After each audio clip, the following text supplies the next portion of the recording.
Shalom saudara pendengar saudara rohani yang dikasihi Tuhan Yesus Kristus. Selamat datang di renungan rohani malam hari ini. Selamat malam, saya berdoa agar saudara sehat selalu. Semoga Roh Kudus hadir di tengah kita saat ini. Sebelum kita mulai renungan malam ini, marilah kita bersama-sama berdoa. Bapa kami yang di surga, Bapa di dalam nama Tuhan Yesus Kristus, kami sungguh mengucap syukur, ya Tuhan, oleh karena Engkau sangat baik buat kami. Engkau ada bersama kami dan menopang hidup kami di siang hari dan di malam hari. Engkau ada bersama-sama dan menyertai kami. Tuhan, kami memuji dan bersyukur kepadamu pada malam hari ini, kami masih bisa berkumpul di rumah kami yang kecil ini. Tuhan, saat ini kami hendak mendengarkan firman-Mu. Berilah pengetahuan dan bimbinglah hamba-Mu ini agar apa yang Engkau firmankan dapat bekerja sesuai kehendak-Mu. Buat kami jemaat-Mu, bukalah hati dan pikiran kami untuk mendengar dan menerima firman-Mu. Kiranya firman-Mu ini dapat menjadi berkat bagi kami. Berbicaralah Tuhan, kami sudah siap menerima firman-Mu. Di dalam nama Tuhan Yesus Kristus kami berdoa dan mengucap syukur. Amin. Sahabat saudara rohani, pembacaan ayat emas Alkitab renungan kita malam hari ini. Nats pilihan kita adalah, dan berusahalah memelihara kesatuan roh oleh ikatan damai sejahtera. Tertulis dalam kitab Efesus 4 ayat 3, bacaan kita pada malam ini terambil dari kitab Efesus 4 ayat 1 sampai dengan ayat 7. Sebab itu aku menasihatkan kamu, aku, orang yang dipenjarakan karena Tuhan, supaya hidupmu sebagai orang-orang yang telah dipanggil berpadanan dengan panggilan itu. Hendaklah kamu selalu rendah hati, lemah lembut, dan sabar. Tunjukkanlah kasih-Mu dalam hal saling membantu, dan berusahalah memelihara kesatuan roh oleh ikatan damai sejahtera, satu tubuh, dan satu roh, sebagaimana kamu telah dipanggil kepada satu pengharapan yang terkandung dalam panggilan-Mu, satu Tuhan, satu iman, satu baptisan, satu Allah dan Bapa dari semua, Allah yang di atas semua dan oleh semua dan di dalam semua. Tetapi kepada kita masing-masing telah dianugerahkan kasih karunia menurut ukuran pemberian Kristus. Efesus 4 ayat 1 sampai dengan ayat 7. Topik dari ayat emas renungan kita adalah: para pengikut Kristus seharusnya memusatkan perhatian pada hal yang menyatukan, bukan yang memisahkan mereka. Mari kita mulai renungan malam kita. Judul renungan kita hari ini adalah 7. Kesatuan, kisah inspiratif. Pernahkah Anda memiliki suatu pekerjaan yang membuat Anda merasakan suatu ikatan kuat dengan rekan-rekan kerja Anda? Mungkin Anda disatukan oleh misi yang sama, atau rasa hormat kepada atasan, atau kepercayaan bahwa perusahaan yang makmur akan menguntungkan setiap orang secara finansial. Semakin banyak hal yang disepakati dalam sebuah kelompok, persatuan mereka semakin erat, kinerja mereka semakin baik, dan kemungkinan terjadi pertengkaran di antara rekan kerja semakin kecil. Orang Kristiani memiliki pemersatu bawaan yang dapat membuat mereka bekerja bersama dalam satu kesatuan roh. Di Efesus 4 ayat 4-6, Paulus mendaftar 7 hal yang menjadi satu kesatuan. Renungkan betapa bergunanya hal-hal itu dalam membantu kelompok orang percaya manapun untuk bekerja sama pada proyek sama. Satu tubuh kita adalah satu keluarga yang dipersatukan untuk satu tujuan. Satu roh, kita semua mempunyai roh yang menjadi sumber kekuatan. Satu pengharapan, kita menantikan masa depan yang sama. Satu Tuhan, kita mempercayai pemegang kendali yang sama. Satu iman, kita semua mempercayai pengorbanan Yesus untuk keselamatan kita. Satu baptisan, kita semua mempunyai identitas tunggal, dan satu Allah dan Bapa, kita semua berbagi sumber eksistensi yang sama. Alangkah besarnya perbedaan yang terjadi jika kita semua bisa tinggal dalam 7 kesatuan itu. Amin. Marilah kita renungkan di dalam hati kita.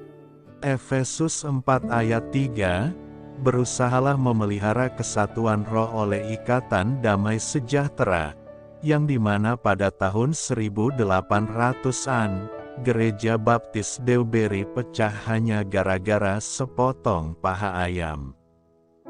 Kemudian ada berbagai versi cerita, tetapi menurut cerita seorang anggota gereja, awalnya 2 pria bertengkar memperebutkan paha ayam pada acara makan bersama di gereja.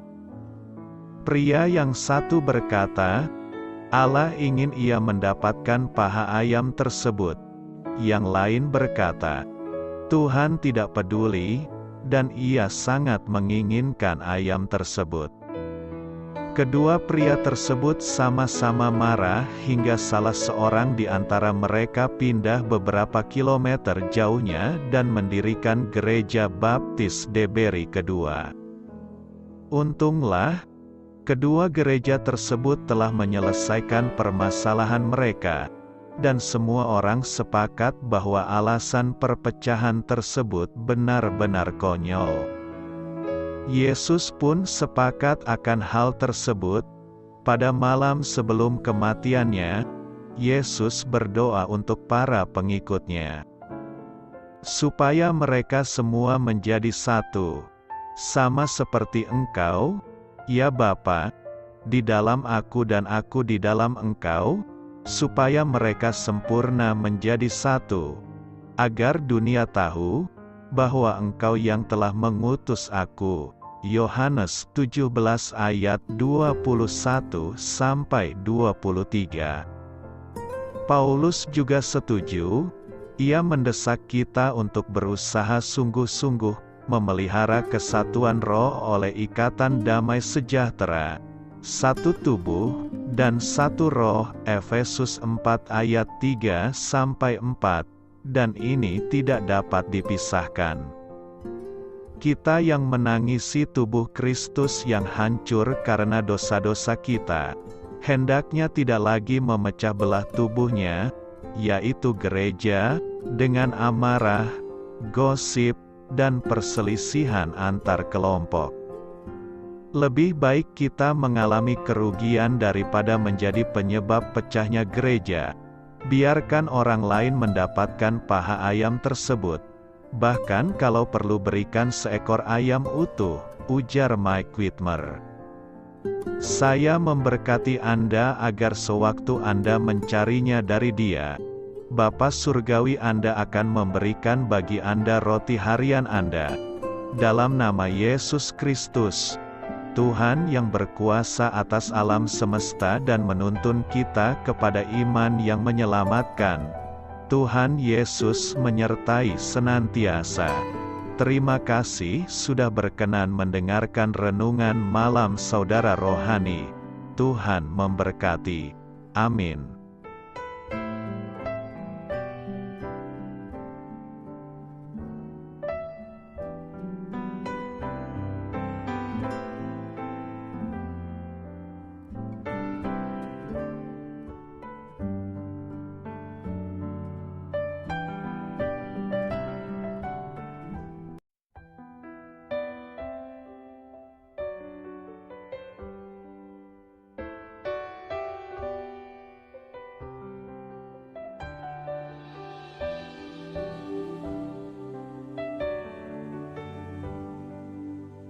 Marilah kita renungkan, sahabat saudara rohani, demikianlah renungan firman Tuhan malam hari ini. Semoga menjadi berkat di dalam hidup kita dan menjadikan kita pribadi yang lebih baik. Sebelum kita beristirahat pada malam hari ini, marilah kita berdoa. Bapa kami yang di surga, Bapa di dalam nama Tuhan Yesus Kristus, kami sungguh mengucap syukur, ya Tuhan, oleh karena Engkau sangat baik buat kami. Engkau ada bersama kami dan menopang hidup kami di siang hari dan di malam hari. Engkau ada bersama-sama dan menyertai kami, ya Tuhan Yesus. Kami mengucap syukur untuk firman-Mu, ya Tuhan, yang memberikan kami kekuatan dan menyadarkan kami bahwa kami tidak perlu takut dengan gelap dan malam. Sebab Tuhan, Engkau ada bersama kami. Engkau melindungi kami dan menjadi perisai bagi kami hamba-Mu berdoa saat ini. Tuhan, untuk setiap pendengar renungan ini yang mengalami ketakutan, kecemasan, kegelisahan, pada situasi gelap dan malam hari di dalam nama Tuhan Yesus Kristus. Kuasa Tuhan melepaskan mereka dari segala ikatan roh-roh ketakutan yang mengikat mereka saat ini. Tuhan melepaskan setiap anak-anak-Mu dari segala rasa takut dan kecemasan. Di dalam nama Tuhan Yesus segala kuasa-kuasa roh jahat, kuasa setan iblis yang mengganggu anak-anak-Mu, ya Tuhan, tolong hancurkan dan halaukan dengan kuasa-Mu. Dalam nama Tuhan Yesus Kristus, berkati setiap kami anak-anak-Mu, ya Tuhan, dan lindungilah kami. Kami aman di dalam Engkau. Ya Tuhan, penuhilah setiap hati kami dengan keberanian, damai sejahtera, dan sukacita serta ketenangan yang dari Tuhan. Berkati kami di malam hari ini, saat kami tidur dan beristirahat. Kuasa-Mu, ya Tuhan, menaungi setiap kami, memberkati dan melindungi kami. Bangunkanlah kami kembali besok pagi dengan kekuatan yang baru, tubuh yang sehat diberkati Tuhan, dan berkat-berkat yang baru Tuhan sediakan bagi kami. Terima kasih, ya Tuhan, kami sungguh mengucap syukur untuk firman-Mu yang menguatkan kami. Dalam nama Tuhan Yesus Kristus Juru Selamat kami, Bapa kami yang baik, kami mengucap syukur dan berdoa haleluya. Amin. Biarlah firman Tuhan menjadi pengingat untuk kita semua, bahwa tuntunan dari Roh Kudus akan selalu memberi jalan keluar bagi setiap permasalahan hidup kita, dan memberi kedamaian di hati kita. Amin. Sampai jumpa di renungan malam saudara rohani berikutnya.